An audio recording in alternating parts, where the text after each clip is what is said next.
Hello everyone, उत्कर्ष daily GK में आप सभी का स्वागत है। आज हम कवर करेंगे जीके के अति महत्वपूर्ण क्वेश्चन जो सभी परीक्षाओं में बार बार पूछे जाते हैं। और ये क्वेश्चन ऐसे हैं जो आपके चाहे सेंट्रल लेवल का एग्जाम हो या स्टेट लेवल का एग्जाम हो, सभी के लिए बहुत ही महत्वपूर्ण प्रश्न है और इन्हें रट लीजिए। तो चलिए देखते हैं आज का पहला क्वेश्चन। पहला क्वेश्चन है आज का, अकबरनामा किसने लिखा था? तो अकबरनामा लिखा था अबुल फजल ने। किसने लिखा? अबुल फजल ने अकबरनामा लिखा। तो इसका राइट आंसर ए, अबुल फजल। इसके बारे में और जानकारी देखते हैं। अकबरनामा का शाब्दिक अर्थ है अकबर की कहानी। क्या अर्थ है इसका? अकबर की कहानी। और यह अकबर के शासनकाल में लिखा गया प्रामाणिक इतिहास है। अगला क्वेश्चन देखते हैं। किस अनुच्छेद के अंतर्गत कोई नागरिक मूल अधिकारों के किसी भी उल्लंघन के लिए सीधे ही उच्चतम न्यायालय में मुकदमा कर सकता है? तो वह कौन सा अनुच्छेद है? तो वह अनुच्छेद है अनुच्छेद 32, यानी राइट आंसर डी, अनुच्छेद 32, जिसके अनुसार नागरिक मूल अधिकारों के किसी भी उल्लंघन के लिए सीधे उच्चतम न्यायालय में मुकदमा कर सकता है। इसके बारे में और जानकारी देखते हैं। मूल अधिकारों की रक्षा के लिए परंपरागत प्रक्रिया के अनुसार जिस व्यक्ति के मूल अधिकारों का हनन हुआ है वही उच्चतम न्यायालय के समक्ष जाएगा। मतलब जब ये जो संविधान लिखा गया है तब कहा गया था कि जब अगर मूल अधिकारों का हनन होता है तो जिस व्यक्ति के साथ यह हुआ है वही उच्चतम न्यायालय जाएगा। लेकिन जो वर्तमान में उच्चतम न्यायालय में परंपरागत प्रक्रिया को परिवर्तित कर दिया गया है, जिसके अनुसार तीसरा व्यक्ति समूह भी मूल अधिकारों की रक्षा के लिए उच्चतम न्यायालय जा सकता है, यानी अन्य व्यक्ति भी उच्चतम न्यायालय जा सकता है मूल अधिकारों की रक्षा के लिए। तो इसे भी याद रखिएगा। अगला क्वेश्चन देखते हैं। किस सिख गुरु ने खालसा की शुरुआत की? तो वह कौन सा गुरु था जिसने खालसा की शुरुआत की? तो वो थे Guru Gobind Singh. Right answer B, Guru Gobind Singh. इनके बारे में और जानते हैं। तो खालसा का अर्थ है शुद्ध। खालसा का अर्थ क्या है? शुद्ध। खालसा सिख धर्म के विधिवत दीक्षा प्राप्त अनुयायियों का सामूहिक रूप है और खालसा पंथ की स्थापना गुरु गोविंद सिंह ने 1699 ईस्वी को बैसाखी के दिन आनंदपुर साहिब में की थी। तो इसे भी याद रखिएगा कि कहाँ किया था, बैसाखी के दिन किया था और आनंदपुर साहिब में किया था। अगला क्वेश्चन देखते हैं। किस गवर्नर जनरल ने भारत में सती प्रथा का अंत किया था? तो वह कौन सा गवर्नर जनरल था जिसने सती प्रथा का अंत किया था? तो वो थे Lord William Bentinck. Lord William Bentinck. इसका right answer C, Lord William Bentinck ने सती प्रथा का अंत किया था। देखते हैं इसके बारे में। विलियम बेंटिक ने सती प्रथा की समाप्ति हेतु बनाए गए कानून की धारा 17 को दिसंबर 1829 में लागू कर सती प्रथा पर पूर्ण प्रतिबंध लगा दिया। कब लगाया था, किस सन में? तो दिसंबर 1829 में धारा 17 को लागू करके इस पर प्रतिबंध लगा दिया गया। और इसके अतिरिक्त बेंटिक ने कर्नल स्लीमन तथा स्थानीय रियासतों की मदद से 1830 में ठगी प्रथा का अंत किया। तो दूसरा क्या किया इन्होंने? ठगी प्रथा का अंत भी इन्होंने किया। तो ये क्वेश्चन भी मोस्ट इंपॉर्टेंट है और इसे भी याद रखिएगा कि ठगी प्रथा का अंत किसने किया? तो लॉर्ड विलियम बेंटिक ने किया। और कब किया? तो 1830 में। और सती प्रथा का अंत कब किया? तो 1829 में किया। अगला क्वेश्चन देखते हैं। पुस्तक to a hunger free world के लेखक कौन है?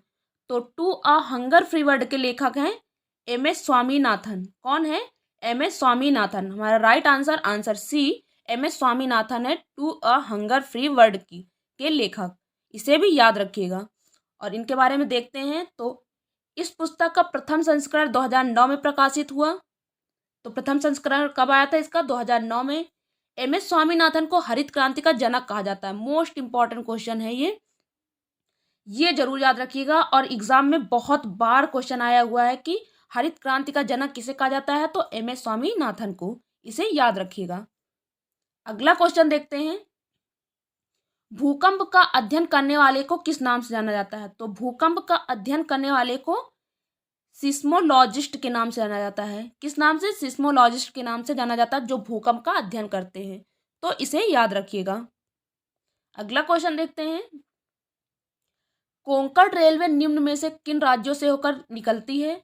तो कोंकण रेलवे गोवा, कर्नाटक, महाराष्ट्र, केरल, इन 4 राज्यों से होकर गुजरती है। तो हमारा right answer answer B, Goa, Karnataka, Maharashtra, Kerala से कोंकण रेलवे होकर गुजरती है। इसके बारे में और जानकारी देखते हैं।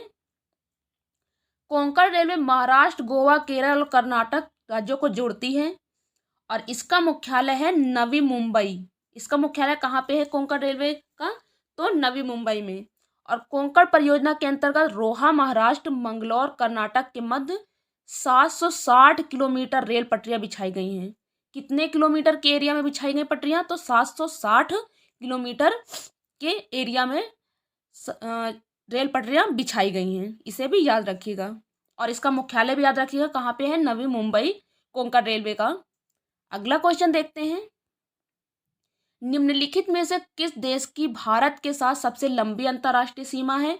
मोस्ट इंपॉर्टेंट क्वेश्चन है और इसे अच्छे से याद रख लीजिए। तो सबसे लंबी अंतर्राष्ट्रीय सीमा किस राज्य के साथ, किस देश के साथ है भारत की? तो वो है बांग्लादेश। बांग्लादेश हमारा right answer answer B, Bangladesh के साथ भारत की सबसे लंबी अंतर्राष्ट्रीय सीमा है।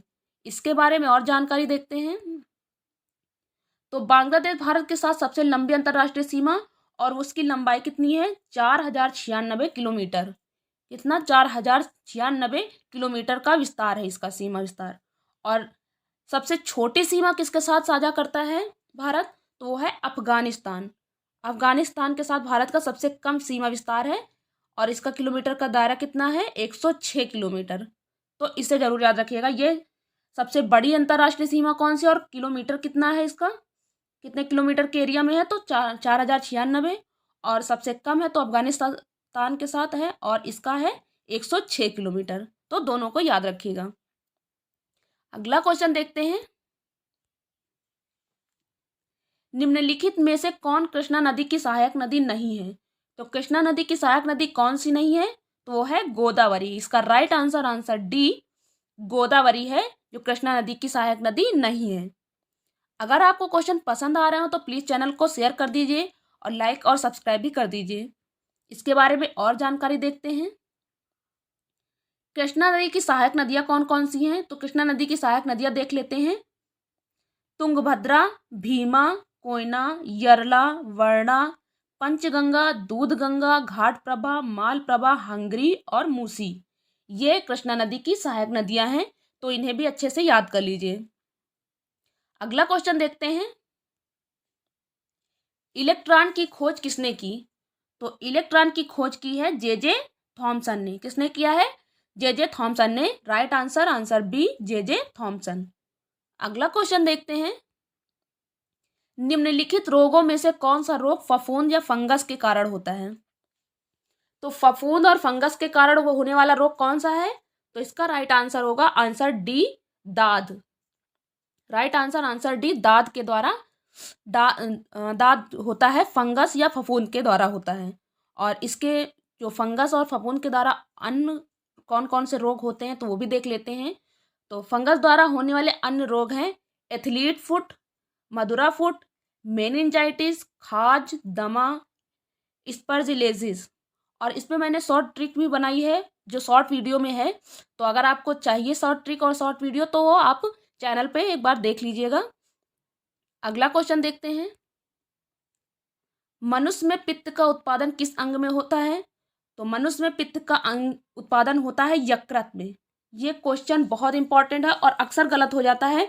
इसका राइट आंसर हम लगा देते हैं पित्ताशय, लेकिन इसका राइट आंसर है यकृत। यकृत में पित्त का उत्पादन होता है, तो इसे याद रखिएगा।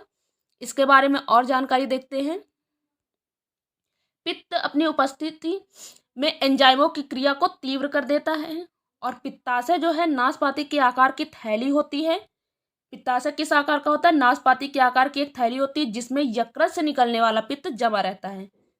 तो इसका निर्माण, पित्त का निर्माण होता है यकृत में और फिर वहां से निकल के ये कहाँ जमा होता है? पित्त में जमा होता है। पित्ताशय, पित्ताशय में पित्त जमा रहता है, तो ये याद रखिएगा। अगला क्वेश्चन देखते हैं। कुचिपुड़ी नृत्य नाटक किस राज्य से संबंधित है? तो कुचिपुड़ी नृत्य नाटक संबंधित है आंध्र प्रदेश से। तो इसे भी याद रखिएगा, ये मोस्ट इंपॉर्टेंट क्वेश्चन है नृत्य से संबंधित। अगला क्वेश्चन देखते हैं। द सीक्रेट ऑफ नागास के लेखक कौन है? तो द सीक्रेट ऑफ नागास के लेखक हैं मोस्ट इम्पॉर्टेंट क्वेश्चन है, इसे रट लीजिए क्योंकि राइटर्स और उनकी जो है रचनाएं जरूर आता है एग्जाम में, एक क्वेश्चन तो पक्का ही आता है, तो इसे याद रख लीजिए। तो इसके लेखक है अमिश त्रिपाठी। कौन है? अमिश त्रिपाठी। राइट आंसर हमारा होगा answer B, Amish Tripathi the secret of the Nagas के लेखक हैं। अगला क्वेश्चन देखते हैं और ये है आज का हमारा लास्ट क्वेश्चन। तो देखते हैं, और मोस्ट इंपॉर्टेंट क्वेश्चन है ये। संयुक्त राष्ट्र संघ का मुख्यालय निम्न में से कहाँ है? तो संयुक्त राष्ट्र संघ का मुख्यालय है न्यूयॉर्क में। कहाँ पे है? न्यूयॉर्क में संयुक्त राष्ट्र संघ का मुख्यालय है। इसके बारे में और देखते हैं। संयुक्त राष्ट्र संघ का मुख्यालय न्यूयॉर्क शहर में स्थित है। इसका भवन 17 एकड़ जमीन पर 39 मंजिल का है, जो मैनहट्टन द्वीप पर बना है। कहाँ पर बना है? ये मैनहट्टन द्वीप पर बना है, तो इसे याद रखिएगा।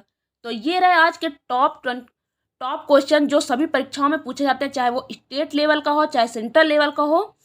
तो इन्हें रट लीजिए अच्छे से।